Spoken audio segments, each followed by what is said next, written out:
নমস্কার দর্শক বন্ধুরা, রেপ স্পোর্টস বাংলায় আপনাদের সবাইকে স্বাগত। আমি দেবাশিস। এই মুহূর্তে আমি আছি মোহনবাগান ক্লাবে। শতাব্দী প্রাচীন মোহনবাগান ক্লাবে নির্বাচনে দামামা বেজে গেল। আজ এক্সিকিউটিভ কমিটির মিটিংয়ে সিদ্ধান্ত নেওয়া হলো যে ইলেকশন বোর্ড গঠন করা হবে, বা ইনফ্যাক্ট গঠন করা হয়ে গেছে। তবে তারা নাম প্রকাশ করতে পারলেন না, যেহেতু তারা যে সকল সদস্য ইলেকশন বোর্ডে আছে তাদের ওপিনিয়ন নেওয়া হবে, তাদের পার্সোনাল ওপিনিয়ন নেওয়া হবে তারা এই বোর্ডে থাকতে চান কিনা, এবং তারপরে পরবর্তীকালে এই ইলেকশন বোর্ডের বিষয়টি একটা লিগ্যাল ওপিনিয়ন নেওয়া হবে অ্যাডভোকেট জেনারেল কিশোর দত্তর থেকে। তারপরেই কিন্তু দিনক্ষণ এবং ইলেকশন বোর্ডের মেম্বারদের নাম ঘোষণা করে দেওয়া হবে। আজকে অন্যতম যে বিষয়বস্তু যেটা ছিল সেটা হলো মোহনবাগানের প্রাক্তন সচিব সৃঞ্জয় বোসের আজকে বক্তব্য আজকে শোনা হলো। এক্সিকিউটিভ কমিটি বোর্ডের সদস্যরা আজকে সৃঞ্জয় বোসের বক্তব্য শুনলেন, এবং সৃঞ্জয় বোস পরবর্তী সময় মিটিং থেকে বেরিয়ে এসে সাংবাদিকদের যেটা জানালেন যে সেটা হলো যে তিনি খুশি যেভাবে তার বক্তব্য শোনা হয়েছে, এবং আগামী দিনে অন্যান্য মেম্বারদেরও যদি বক্তব্য থাকে তা অবিলম্বে জানাতে হতে হবে ক্লাবকে, এবং তারপরেই কিন্তু সিদ্ধান্ত নেবে। তবে যেটা এক্সিকিউটিভ কমিটির যেটা সিদ্ধান্ত নেওয়া হয়েছে সেটা হলো যে ইলেকশন বোর্ড গঠন করা হয়ে গেছে, তবে নাম প্রকাশ করা যাবে না, যেহেতু পার্সোনাল ওপিনিয়ন তাদের চাওয়া হবে তারা ইলেকশন বোর্ডে থাকতে চান কিনা, এবং তারপরে কিন্তু একটি লিগ্যাল ওপিনিয়ন নেওয়া হবে অ্যাডভোকেট জেনারেল কিশোর দত্তর থেকে। তো এই ছিল আজকে মোহনবাগানের এক্সিকিউটিভ কমিটির বৈঠকের বিষয়বস্তু। চলুন একবার শুনে নেওয়া যাক দেবাশিস দত্ত, মোহনবাগানের বর্তমান সচিব দেবাশিস দত্ত এবং প্রাক্তন সচিব সঞ্জয় বোস কি বললেন, সেই সঙ্গে ভাইস প্রেসিডেন্ট কুণাল বোস কি বললেন। আমাদের 70th এক্সিকিউটিভ কমিটি মিটিং ছিল, সেখানে অন্য কিছু পয়েন্ট ছিল। আমাদের অ্যাথলেটিক টিম খুব ভালো রেজাল্ট করছে, সে নিয়েও আলোচনা হয়েছে। যেটা মেন আলোচনার বিষয়বস্তু ছিল হকি। আপনারা জানেন যে মোহনবাগানের বহুদিনের লড়াই ছিল যে অ্যাস্ট্রোটার্ফে হকি খেলা, এবং সেই লড়াইয়ে শুরু করেছিলেন শ্রী অঞ্জন মিত্র। তখন উনি খারাপ হয়েছিলেন হকি বন্ধ করে, কিন্তু আমরা 22 বছর পরে হকি শুরু করি, এবং এই যে হকি আজকে অ্যাস্ট্রোটার্ফ হয়েছে তার জন্য আমরা পুরো মোহনবাগান ক্লাব আমরা মাননীয় মুখ্যমন্ত্রী শ্রীমতী মমতা বন্দ্যোপাধ্যায়কে ধন্যবাদ জানাই কমিটির তরফ থেকে, এবং যে এই যে অ্যাস্ট্রোটার্ফ তৈরি করার জন্যে কলকাতার বুকে। এবং আমরা সাথে বিএইচএ ছিল, তখন বাবন আমাদের বিএইচএ প্রেসিডেন্ট ছিল, এবং ইস্তিয়াক জেনারেল সেক্রেটারি ছিল। সবার মিলিত প্রয়াসে আজকে এটা সফলতা পেল, এবং আমাদের প্রথম ম্যাচ 27 তারিখ। আমরা হকিকে গুরুত্ব দিচ্ছি। আমরা 22 বছর পর খেলে প্রথমবার চ্যাম্পিয়ন হয়েছি, গত বছর রানার্স হয়েছি, এবছর আবার আমরা চেষ্টা করব চ্যাম্পিয়ন হওয়ার জন্য। তো এইটার পরে নেক্সট আমাদের এই আমাদের ইলেকশন ইয়ার, আমাদের ইলেকশন হবে। কমিটি আজকে যেটা সিদ্ধান্ত নিয়েছে যে ইলেকশন বোর্ড আমরা তৈরি করেছি, কিন্তু ইলেকশন বোর্ড তৈরি করে যেটা নিয়ম হচ্ছে যে তাদের থেকে কনসেন্ট নেওয়া, সেই জন্য তাদের থেকে কনসেন্ট পেলে তবেই আমরা সেটাকে পাবলিশ করব, পাবলিকলি জানাবো। এক, দ্বিতীয় হয়েছে আমরা আজকে সঞ্জয় বোস ওদিন বক্তব্য রাখতে চেয়েছি, তো সেদিন একটু গণ্ডগোলের জন্য ওনার পুরো বক্তব্যটা উনি রাখতে পারেননি। তো আমাদের সেদিনকার সভাপতি মাননীয় সহসভাপতি শ্রী কুণাল বোস প্রস্তাব দিয়েছিলেন যে ওনাকে পরবর্তী কমিটি মিটিংয়ে ডাকা হবে। তো পরবর্তী কমিটি মিটিং হওয়ার কথা ছিল 15 তারিখ, কিন্তু আপনারা সবাই জানেন অসুস্থতার কারণে আমি ওই মিটিংটাকে পোস্টপোন করে 7 দিনের মধ্যে আবার আমরা মিটিংটাকে, এবং আজকে ওনাকে আবার আমন্ত্রণ জানাবো, এবং উনি এসে ওনার বক্তব্য রাখেন। এবং আরও আমাদের কয়েকজন মেম্বার আমাদেরকে বক্তব্য পাঠিয়েছে, লিগাল ওপিনিয়ন পাঠিয়েছে, উনিও দিয়েছেন, অন্য মেম্বাররাও দিয়েছেন।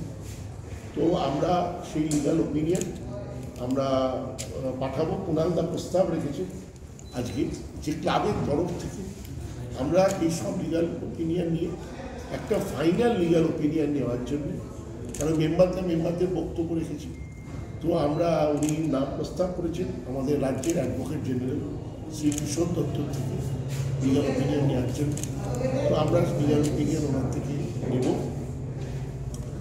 নিয়ে তারপরে আমরা সবগুলোই আমরা ইলেকশন বোর্ড ঠিক করে ইলেকশন বোর্ডকে পাঠানো হবে। ইলেকশন বোর্ড ঠিক হয়ে গেছে, আমরা এবার কুণালদা বাকিটা যদি ক্লারিফাই করে দাও।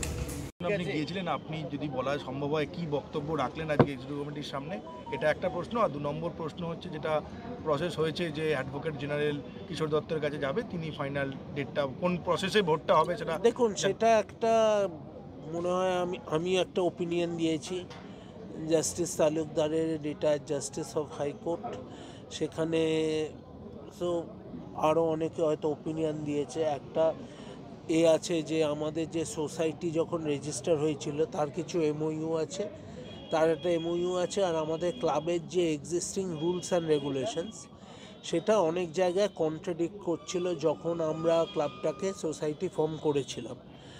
সো তখন বলা হয়েছিল যে এই মেমোরান্ডামটাই হবে এবং এই রুলস অ্যান্ড রেগুলেশনসটা will act as a bylaw of that.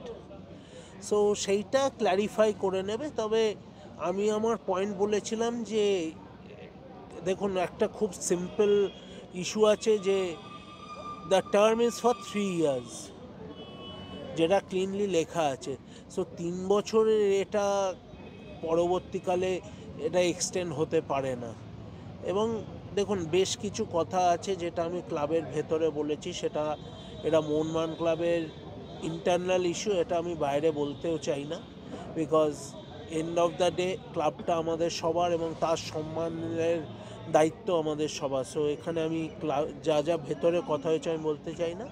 তবে আমি যেটা শুনলাম যে ইলেকশন কমিটি হয়েছে, আমি তার জন্য মোহনবাগান ক্লাবের এক্সিকিউটিভ কমিটিকে সাধুবাদ জানাই যে অ্যাট লাস্ট যে বেশি দেরি না করে ইলেকশনের কাজটা শুরু হবে।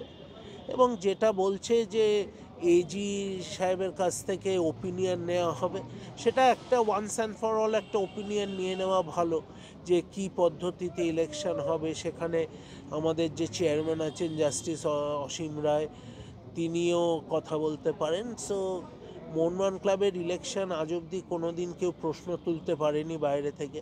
সো আমিও চাইবো না যে কোনো রকম কোনো লুপহোল থাকুক যাতে কেউ মোহনবাগান ক্লাবের নির্বাচন নিয়ে কোনো প্রশ্ন তুলতে পারে।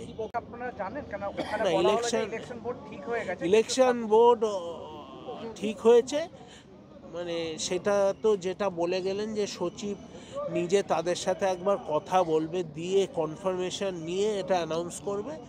সো সেটা যেই ইলেকশন বোর্ড করুক, আসুক, সে মোহনবাগানই, সে মোহনবাগানীদের ওপর আমাদের পূর্ণ আস্থা আছে। ভোটের দামামা প্রায় বেজে গেল। খুশি, আমার তো আমি কোনো ক্লেম করতে চাই না আমি কিছু করেছি বা কিছু। আমার একটাই বক্তব্য ছিল, ক্লাব যাতে ইলেকশন কমিটি করে ইলেকশনটা করে, সেইটা করছে। সেটা মাঝখানে একটু দেরি হচ্ছিল, সো সেইটা যদি দেরি না করে ঠিক সময় করে, তা এটাই তো চাই আমরা। আপনি তাহলে খুশি? দেখুন, আবার বলছি, মোহনবাগান ক্লাবের ইলেকশনের প্রসেস নিয়ে কোনো দিন কারোর কোনো অভিযোগ ছিল না। কিছু লয়ের ইন্টারপ্রিটেশন করা হচ্ছিল। দেখুন, এটা যেই শাসক থাকে না, সেই কিছুদিন এক্সট্রা থাকার জন্য শাসকের একটা থাকে, এটা সব জায়গারই ব্যাপার। তো সেটাই আমি আজকে যেমন বললাম যে ইস্টবেঙ্গল ক্লাবের সাথে তুমি তুলনা করেছো, ইস্টবেঙ্গল ক্লাবের নির্বাচনের কে লোকে জানে কি না, তাহলে ইস্টবেঙ্গল আজকে 11 নম্বরে আছে, মোহনবাগানও কি তাহলে 11 নম্বরে নেমে যাবে? সে তো যাবে না। মোহনবাগানের জায়গায় থাকবে। মোহনবাগান আইন লিখবে, সেটা অন্যরা ফলো করবে। আপনি ভেতরে বললেন যে ভেতরে এজিএমে কিছু বিষয় ইলেকশন কেন্দ্রিক উঠেছিল এবং সেদিন সভা পরিচালনার দায়িত্ব থাকার জন্য বলেছেন যে এখন এখানে এরকমভাবে বলবেন না, পরবর্তী যে ইসি মিটিং সেখানে আসুন এবং সেখানে খোলাখুলিভাবে আপনাদের বক্তব্য জানাবেন। তো সেই মতোই সচিব পরবর্তী ইসি মিটিং এবং সেই অনুযায়ী প্রাক্তন সচিব সিবিআই ঘোষকে আমন্ত্রণ জানান। ইতিমধ্যে আরও কয়েকটি চিঠিও এসেছে, অন্য সদস্যরা কিছু বক্তব্য রেখেছেন তাদের নির্বাচন নিয়ে। মোহনবাগানের এই কমিটি একেবারে একমত, নির্ধারিত সময়ে নির্বাচন হবে। সচিব নিজে ওটা বৈঠকে বলেছেন এবং এই কমিটি তাকে সমর্থন করছে।